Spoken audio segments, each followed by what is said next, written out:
Hello and welcome, one and all, to my very first Let's Play on this channel. I, of course, am your host, Marcinaror, and I've been doing a little live playthrough of Pokemon Infinite Fusion on stream here on this YouTube channel. And, I can't wait for you guys to get to know me throughout this. I'm learning a lot. I'm kind of growing into it. You know, there's going to be some growing pains. I'm learning, but I'm getting more comfortable doing this. I'm having a good time, most importantly. And honestly, I thank you just for coming here, just for checking this out. Okay. But, yeah, I've been doing a little live playthrough. And this is just a little compilation of the first part of my journey. Because honestly, these early streams, they're a little hard to watch. Like I mentioned, there's some growing pains. You know, especially the first one, I really messed up the audio. And I did not realize it until it was too late. So here I am talking over my gameplay footage like a chump, but I feel like I'm really starting to get the ball rolling on my latest stream. So please, if you're interested, you know, if you like seeing fusions, come, drop by, stop by, stay a little, or you can always just watch one of them. They're all on my channel. I try to aim for like three-ish days a week, but you know, life gets in the way. Anyways, yeah, we're doing remix mode for this playthrough, which just means we got more than just Kanto Pokemon. Because this is technically a Kanto adventure, the normal mode is very Kanto focused Pokedex, but this way we get a lot more DEI and diversity and wokeness in the Pokedex, and we get to see all the other regions. I also randomized the starters, and we got a pretty good trio going here. We got Turtwig as the grass type. We got a Torchic for our fire type, and for our water type we had Totodile, which I think is a very solid trio. I am not a Torchic fan. Turtwig and Totodile, two of my favorite starters, easily. I ended up choosing my GOAT, Turtwig. I think there's a lot of great potential for fusions with Torterra once we get to that point, so I just thought it'd be more interesting than a Feraligatr, even though I think in a normal playthrough I'd probably do Feraligatr. But yeah, we're going to kick off with our first rival battle against our favorite prick. I honestly was really looking forward to seeing what the other two starters fused together looks like, but it turns out in remix mode he actually just has a Dratini fused with a Dratini for his starter, at least in the first fight. And I thought it was a glitch at first, so it had me freaking out a bit, but nah, that's just how it is in remix mode. I think it would have been really cool to see the other two starters you didn't pick fused together, but that's probably hell to code and then to make sure his team is balanced and blah blah blah blah blah. You know, I get it. But the important part is we whooped his butt on our very first battle, and now we can make our way to Viridian City up Route 1.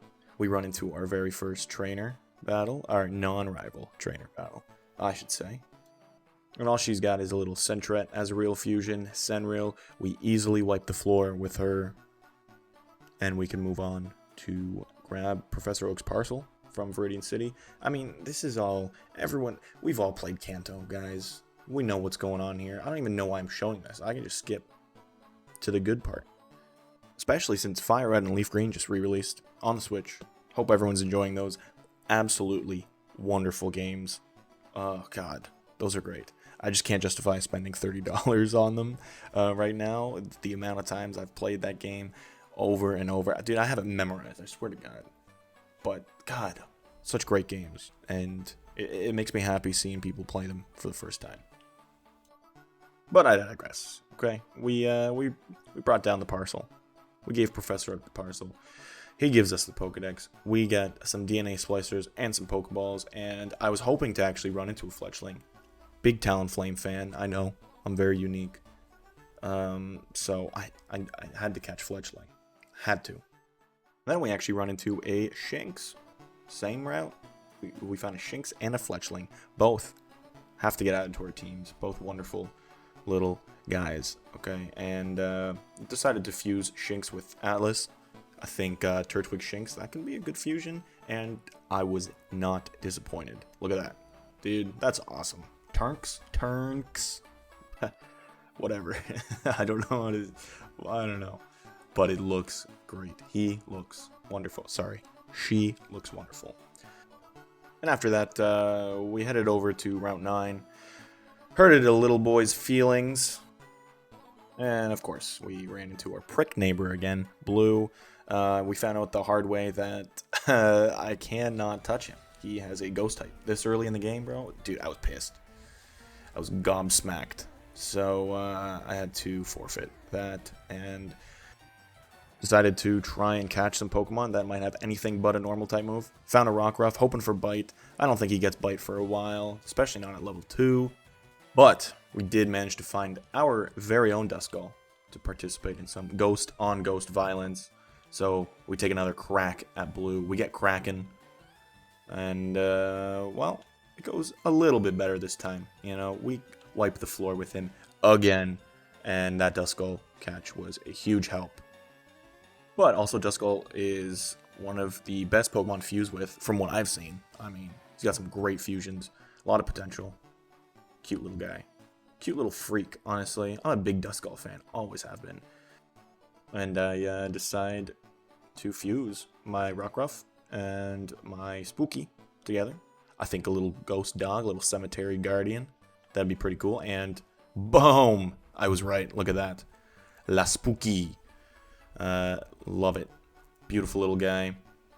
Unfortunately, cannot be said the same for this gift love disc we got, which is, you know, I appreciate it, dude, but what am I going to do with a love disc? I do not want it. Sorry to all the love disc fans, but I'm not one of you guys. You guys are stronger than me. You guys are better than me. Okay? We make our way up to Viridian Forest. We get jumped as we're just trying to forage for some mushrooms, and I'm getting jumped left and right. We got little youngster Sean here. He's got some cool fusions, though. Stuffiri's pretty sick. Any Stuffle fusion's cool. And honestly, one of my favorite fusions I've seen so far, for sure, is this little guy. Bonsly, Farfetch'd, is pretty sick. But we wiped the floor with him, obviously. We got some goats on our team. And speaking of goats, we run into Shroomish, one of my favorite grass types. Honestly, might be my favorite grass type, is the Shroomish line. Shroomish and Breloom, man. God, beautiful. So angry. Angry little guy, dude.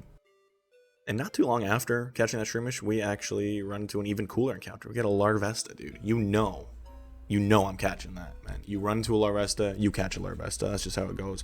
Who doesn't like Volcarona, man? Gotta have it. Got to have it. And at this point, we're getting our asses kicked a little bit. So, gotta go back to heal. Make our way back to the forest again. Run into some new fusions. We got a Venerade, Venipede, Remoraid, pretty cool. Chicot, so this one's nice. Ralts Chikorita, not bad. And to end it all off, he's got a Palax, a Paris Munchlax fusion that, unfortunately for him, we cook alive. And our next bug catcher here, he's got two of the same. He's got two mini pods, which is Wimpod and Minior. He's got one in the shields down form, one shields up form. And it's a nice surprise, actually, to see that they, I don't know if all of them have it, but, you know, have two different versions. Have a shields down version and a shields up version, because the shields down versions, those could look pretty cool. Our final challenger, in Viridian Forest, we made it. She's got a Shroomtoe, Shroomish and Ditto. I mean, yeah. This one's pretty cool, though. Chesling, Chespin, and Fletchling, I really like it. Really like it. And finally, she's got Budew, Nincada, whatever, bro. Delilah makes quick work of all of them. And with that, dude, we're finally through, man. We leave Bugcatcher Lana screaming, crying, and throwing up on the floor of Viridian Forest. But that doesn't matter, dude. We're through. We're in Pewter City. We are in the big leagues. It all starts here. We're not quite ready to face Brock just yet. Looks like we could use a couple more levels, but what we can do is fuse our two newest finds from Viridian Forest, the two goats of Viridian Forest. Shroomish and Larvesta, of course. I think I end up going with the Grass Fire, which is the body of Larvesta, the head of Shroomish, and, well, we get something pretty, I don't know how to describe it. Whelming, you know? I mean, hey. That's that's a little guy. That's 2 little guys, and we get a little guy in return. So, I mean, newest addition to our team, Shrumesta, Grass and Fire. That's a great typing. It's a great typing. I do my best at recreating the, how do you say, joy in Shrumesta's face here. And I think I did a pretty good job. But enough silliness, guys. We gotta train. We gotta train up for our first badge. We got a big battle coming up. And pretty quick into our training session here, we actually run into a Ralts Fletchling Fusion. Rawling, whatever, dude. Gotta catch it, obviously. Could be pretty good for the team. A fairy type this early, man. I've been really craving using a Mr. Mime in a Pokemon game recently. I don't know why. You ever get that? Like, randomly, you're just like, I want to play through a game and specifically use this Pokemon. I don't think I've ever used a team with Mr. Mime on it, so it's kind of weird to be having a craving, especially for Mr. Mime, dude. I do not like Mr. Mime. What a horrible, horrible Pokemon. Definitely one of the worst from Gen 1. But here I am, wanting to use it for whatever reason. I don't know. We'll see. So that's going to be my priority. But for now, we just, we tried this opposite fusion fletched. It's okay. It's whatever. Railing is definitely the better one of the two, so I think I'd go back to that eventually.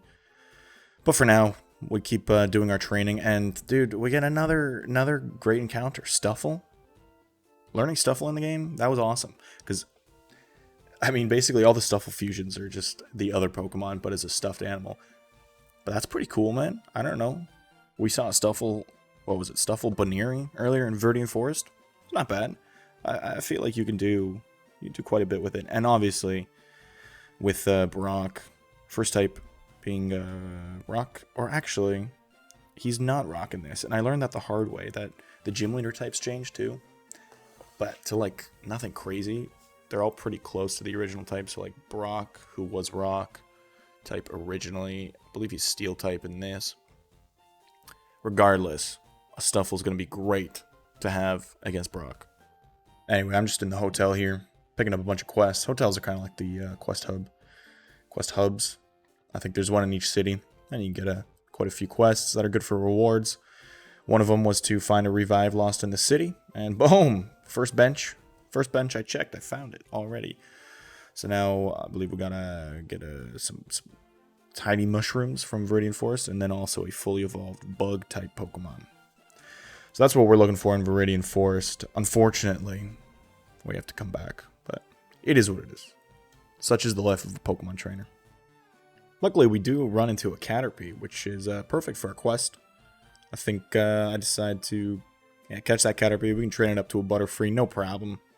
No problem. We do a little training montage. It'll be level 10 in no time, and we'll be able to turn another quest in. And luckily, we can use the 2 trainers in Brock's gym to train up our Caterpie, a little bit at least. The rest of our team is pretty ready, so we can use this last bit of experience on Caterpie. First trainer here. What does she got? I think she got Shinx Magnemite. Yeah, Shemite. Okay, not too bad. A little, honestly, kind of cool. A little Ferris. And then Honraid, which, you know, Onedge, Remoraid. Pretty cool. Pretty cool. And with that, with Caterpie wiping the floor with those 2 steel types, we get our first evolution. Metapod. So we're halfway there. Halfway to quest completion with Butterfree. And then this little punk wants to stop us from seeing Brock, but come on. He doesn't know that we got Daisy the Metapod in our back pocket, okay? And he starts off with this freaky little Spear Seed, demolished that, and then Bellsprout, Clink. Dude, I'm not a fan of either of those. I don't like the energy that they're putting out, I should say, and they're frankly both disgusting. But with that, dude, we're ready. I think we're ready to face Brock. Now, at the time, I didn't actually know this, but, you know, you're only limited to use as many Pokemon as each gym leader is. So, Brock only has 2 Pokemon. So, I have to pick 2 from my team. Obviously, I think my best bet was the 2 grass types I had. I know I was hyping up Stuffle for this fight earlier, but, dude, Stuffle doesn't get a single fighting type move. I don't know, it's level 9 already, and it hasn't learned any fighting type moves. So I went with my two two grass types because I also didn't know that this was a steel type gym. I didn't clue in that this was a steel type gym, not a rock type gym. And I found out the hard way, but luckily, Solanum is part fire, which is going to be a big help against two steel types, right? Well, except for this part water type, Aeron and Psyduck Fusion, which, you know, luckily Solanum has Leech Seed. You know, that can do a lot of heavy lifting. And it took quite a bit of time, but the Leech Seed, you know, chipped away at that Arduck's health. And boom! That's one down. And this fusion is actually really cool. Steelix, Mime Jr. I was just talking about Mr. Mime. Was I not? Awesome looking fusion. Awesome looking ace. Steelix, Mime Jr. Really digging it. Probably my favorite fusion up until this point. So, pretty cool. It's a long rest of the battle here, dude. It took a while just Empering and Leech Seeding away, but we eventually got lucky with a burn. And eventually, that Steelix Jr. came down, and boom, Solanum aced this battle. Wiped the floor with Brock. Not even close, baby. And obviously, by beating Brock, we get our very first gym badge of the league. The Boulder Badge, baby. Let's go! And TM39 Rock Tomb. That's going to be a big help. Big help. Stuffle desperately needs a move in its arsenal. So, but I mean, that'll do it. That'll do it. That'll do the first part of this series. Thank you so much for tuning in, guys. I hope you liked it. I hope it wasn't too bad. You know, I'm still learning. I'm new to this. But I appreciate you if you stuck to the end. And I hope you tune into the live streams. And I'll catch you in the next one. Later. Love you. Bye.